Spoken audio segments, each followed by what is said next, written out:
Qu'est-ce qu'il advient du personnel dans le cadre d'une session d'entreprise? C'est une très très très grosse question.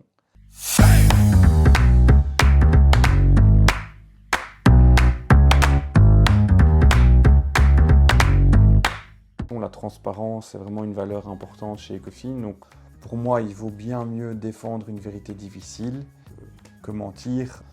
Maintenant, je ne dis pas qu'il faut le crier sur tous les toits. Tout dire ou inquiéter les gens alors qu'il n'y a encore rien de concret. Il y a un moment pour dire les choses.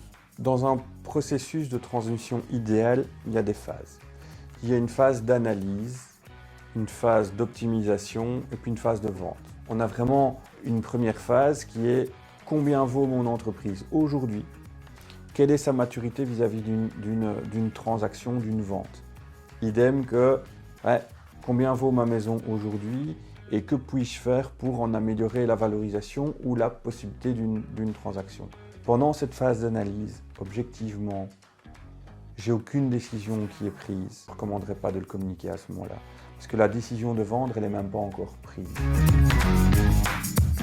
Après, il y a la deuxième phase, qui est la phase d'optimisation. Parfois, l'entreprise n'a pas besoin d'optimisation. Pendant cette phase-là, je pense qu'il est important d'impliquer le top management. Parce que ces gens-là, ils auront un rôle à jouer. Et donc, il y a la troisième phase, la phase où on va vraiment mettre l'entreprise en vente.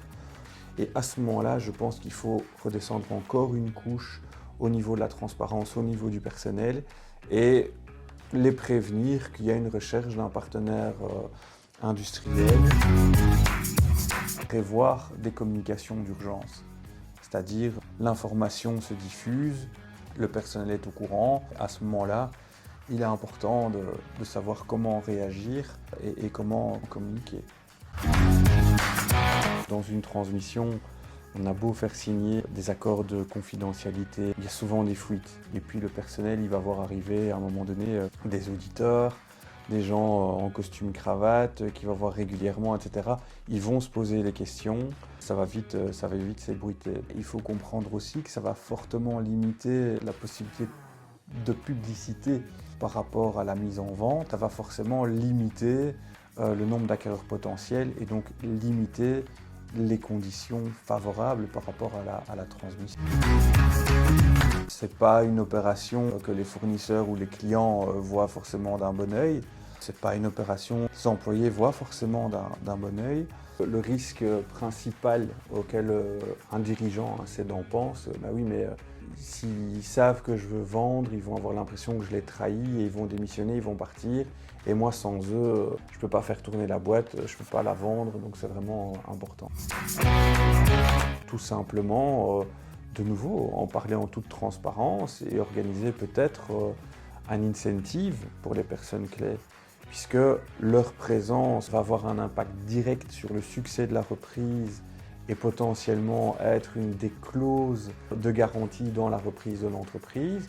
Il ne faut pas hésiter à proposer des bonus importants, à leur donner peut-être un stock option, à leur donner une petite participation qui fait qu'ils vont être vraiment intéressés à ce que les choses se passent bien au moment de la vente. La gestion du personnel et la transparence par rapport au personnel est une brique importante de la préparation d'une transmission. C'est vraiment un processus qui doit être discret et confidentiel, ça c'est clair, mais la confidentialité, la communication doit être gérée et il ne faut pas mentir.